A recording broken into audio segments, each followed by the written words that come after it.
Growing up, I was told to do an SIP, and the reason for doing the SIP was to get financially secure, right? I was told to get an SIP of just 5,000 a month, which sounds very harmless, and you need to invest that much amount, and you'll get a lot of returns out of it in future once you are 30 years old or 40 years old. I was not different, but I was always doubtful. I did not want to be different because I wanted security. I wanted to be someone who could just, park my money somewhere and just forget about it. And years later, you are rich without working a single day of your life. And I was very, very much tempted, but I always remembered Warren Buffett's biggest advice about investing. And the investing advice was, if you don't understand anything, don't put money into it, right? I did not understand mutual funds. I did not understand stocks at all. But what I did understand quite well during that time of my life, this was around 2 3 years ago, what I understood quite well was business. I always saw business as the legitimate and the best way to make money. I always saw, whenever we were struggling for money, once upon a time when we were struggling for money, me and my family, we were investing in different things. We were investing in gold, mutual funds, this and that. And then when I saw real money in my family, it was only after my father started a business. And then I got into business. I started a small agency and I started working on it. And then I saw my first real taste of money. The first real taste of money for me was when I made like 25,000 rupees from my agency, right? Being one of the founders of my agency, I made that much money.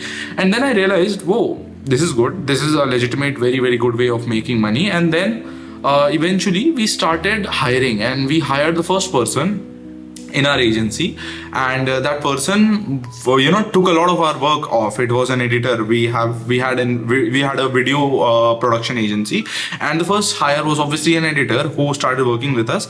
And then we realized, oh, this editor is taking up a lot of our work, which frees up our time, and we are not working anymore. At this point, I'm not working a lot, but I'm still making money because someone else is working on my behalf, right?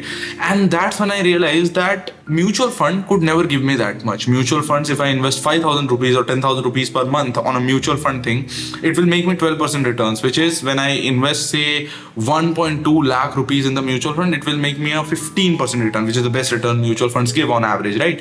And it would make me around $20,000, just saying, right? 20,000 rupees it will make me once I invest one full year into that particular thing and spend 10,000 rupees on it as well. And on the other hand, I had this option of hiring an editor. The editor who would take up a lot of my work, like 50% of my work, and per month through that editor, I was making around 5 to 6,000 rupees extra. And 5 to 6,000 rupees extra per month is around say 60,000 rupees per year. And if you really think about it, I was making 20,000 here and 60,000 by just investing in two different vehicles. People don't generally look at investing in themselves or their team or building an organization or building a company as investment, because they think that you pay someone else and it is not your money technically. But what we are discussing here today is the idea of leverage. What is leverage? Leverage is, if you understand by a pulley system, leverage is nothing but a lever, basically a lever where you put a certain amount of effort in one direction and the object on the other direction rises, right? There is a theory that if you get a lever long enough, there is some smart person, some smart genius out of Greek said this, that if you get a lever long enough, you can actually pull the earth, but you can actually lift the earth. Someone said that. So at the end of the day, if you think about making money, what is it? It is leverage, right? All the biggest people in the world, Elon Musk, Jeff Bezos, all of these big people in the world, they did not build their wealth by investing in different things. Even the biggest example for investing, Warren Buffett, did not make his wealth by investing in a place where something like an SIP or this or that, right? Warren Buffett's philosophy was always to invest in businesses that were making money, right? That is why he invested in Coca-Cola. That is why he has recently invested a lot in Apple. Apple is 50% of Berkshire Hathaway is almost Apple now, I have read somewhere, right? So they were investing in businesses that were making money, basically machines that were making money. What are machines? What are those machines consistent of? The machines that are making money, big corporations, are consistent of primarily, if you talk about very rudimentary things, they are primarily consistent of two things. First is technology. Second is human capital, right? These are the two things that these money making engines, these money making corporations use. The two things that these money making corporations use is technology and human capital. And if you really, what I realized then, coming back to the story, what I realized after a point was that you don't really make money by investing in SIPs or this or that. You can definitely keep your money safe and, compound it a little bit so that you generate that extra amount of cash.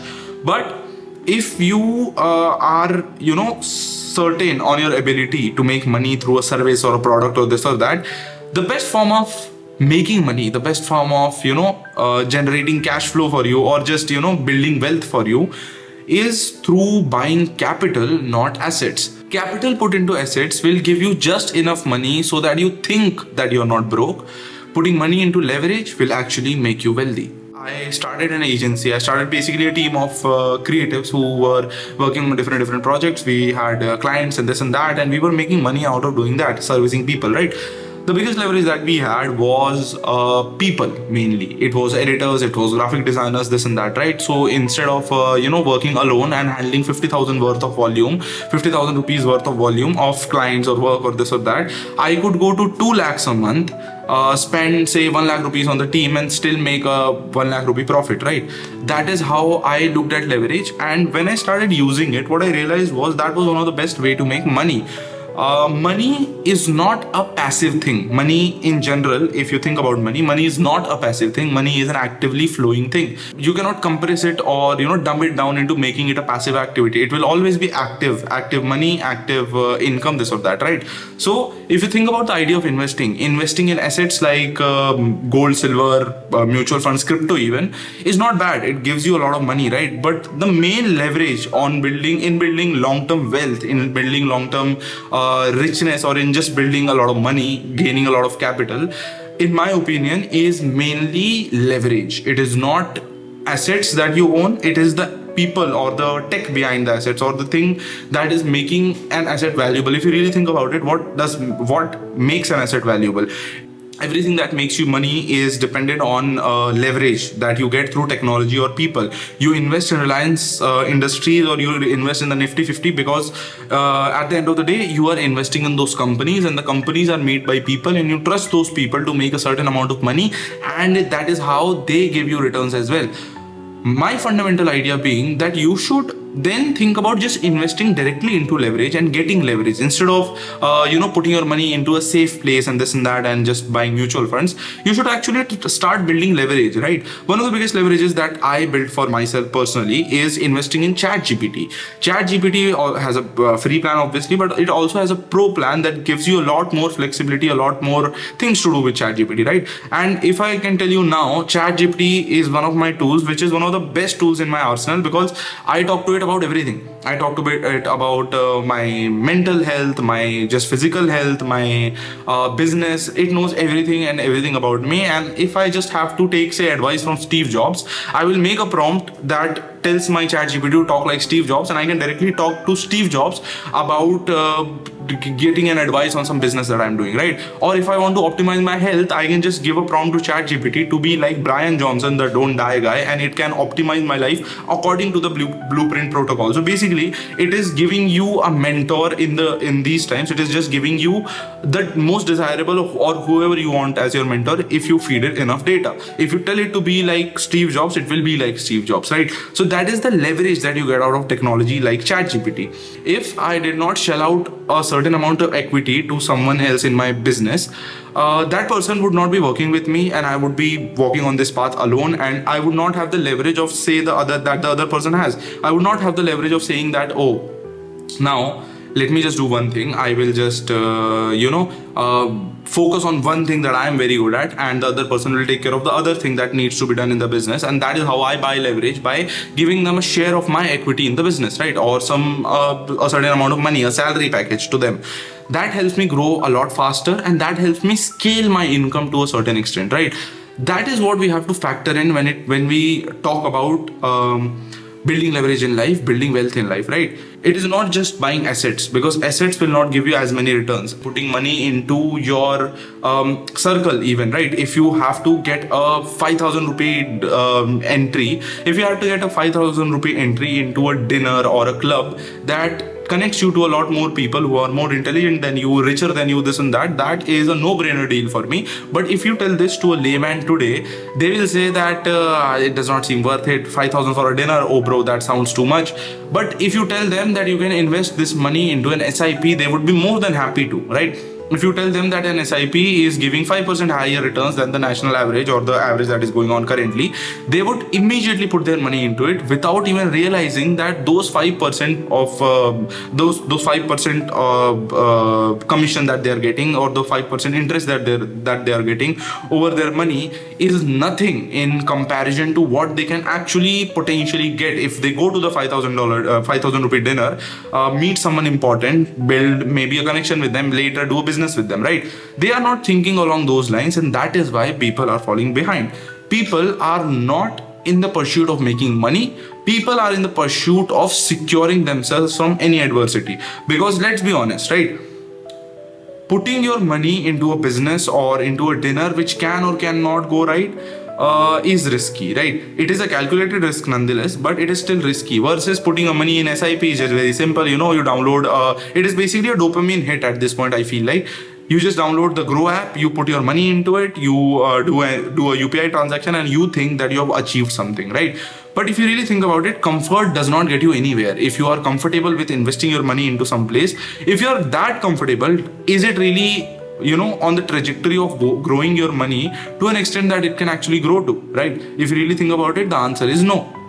And if you boil it all down, it all comes down to the fact that assets are good. Definitely, if you have a lot of money, if you have a lot of capital that you don't want to risk and you want to keep risk free, put it into a thing that is like a mutual fund or a bond or this or that, which keeps your money safe, right? It is mostly like a bank. Do not call it an asset like that, right? If you bring this mindset shift of not calling that particular piece of belonging that you have an asset but a saving, that will transform how you actually think, and you can then invest that amount of money into some high risk factors, some high risk places, some high risk bets that can actually yield you a lot more money, but also definitely come with a risk of losing all the money that you are putting in, right? So that is the deal that I'm talking about right now. It is not about investing in the right places or this or that, because this is, I feel like it is a very dopamine inducing activity. It is not something that you actually make money with. The actual money movers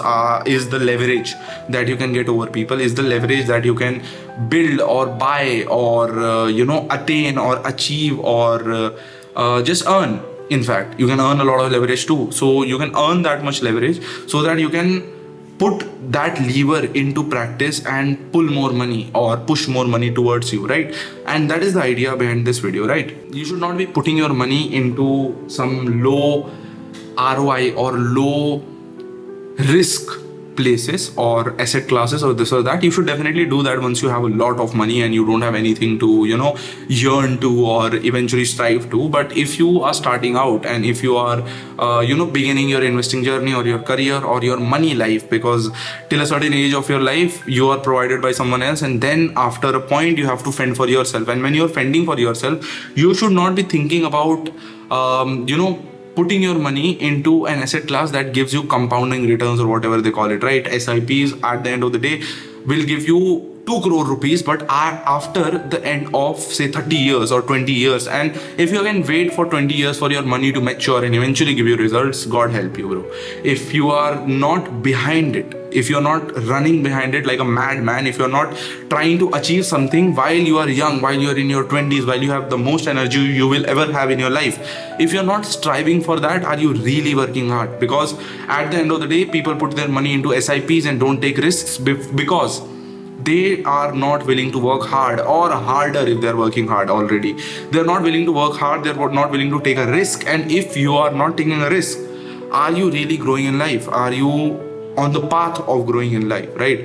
I personally I don't believe in anything. I don't preach anything. But what I've personally seen in my life is that if you're running behind security, if you're running behind a secure career or this or that, and if you're not taking the right risks at the right time of your life, and if you're not failing and then getting back up again and this and that, and if you're not, most importantly, if you're not buying leverage at this point of your life, you will become a tool of leverage for other people. If you're not buying leverage for yourself, you will become leverage for someone else. What actionable do you need to take from this particular thing? The actionable that I would give you is that you should stop chasing safe bets, safe investments. Obviously, if you have a lot of money, put it into an SIP, put it into some nice fund or gold or this or that. I do it too. I have some investments in gold. But more importantly, if you have a little amount of money and if you're not in the place of losing, or if you're not bound to lose anything, if you don't have anything to lose, you should be putting your money into buying leverage for yourself. Leverage that puts you in a better bracket of skill, of connections, of network, of just wealth in general, so that you can actually increase the amount you make instead of trying to save up whatever you have or just trying to preserve whatever you have. You need to think about it not in terms of preservation but growth. And once you start looking at growth, then only you start growing and building wealth instead of chasing behind petty cash or something that you'll get 30 years later. I don't even know if I'll be alive 30 years later, so that gives you a fair idea. And I cannot guarantee even your life after 30 years. So why are you not chasing money right now? Instead, why are you going and chasing a piece of investment that you will get after 30 years down your life, and till the time you get it, maybe the amount of money will not be very useful to you. Maybe the amount of money will not give you the same amount of joy that it can give you right now. If you get 30 lakhs or 2 crores right now, it will give you a lot more joy than getting 2 crores at the age of say 50 and 20, so 50 years old, right? So yeah, that is the fundamental. I don't believe in retiring with like 4 crores in my bank account. I believe in making so much money right now that I don't know what to do with, and I'm just a 20-year-old at the end of the day, right? That is what I believe in. And I think in terms of life, if you want to grow, achieve do something big, if you don't want to do anything big, if you want to stay mediocre, if you want to be among the masses, and if you want a comfortable life, this channel is not for you, this video is not for you. But if you want to be a high achiever, if you want to not conquer life, because conquer is a very corny word, but if you want to make yourself proud at the end of the day, I would definitely recommend thinking or this mental model to you that you can actually apply to your life. And I already gave you an actionable. Put your money into something that buys you leverage. It could be ChatGPT if you can use it well. It could be one team member. If it could be a mentorship. It could be a course or something like that. Put your money that increases your chances of leverage, that increases the size of your stick that you can use as a lever. That is where you should put your money into, and that is what will yield you the most results. And remember, you're not here to believe, you're here to move. Now go.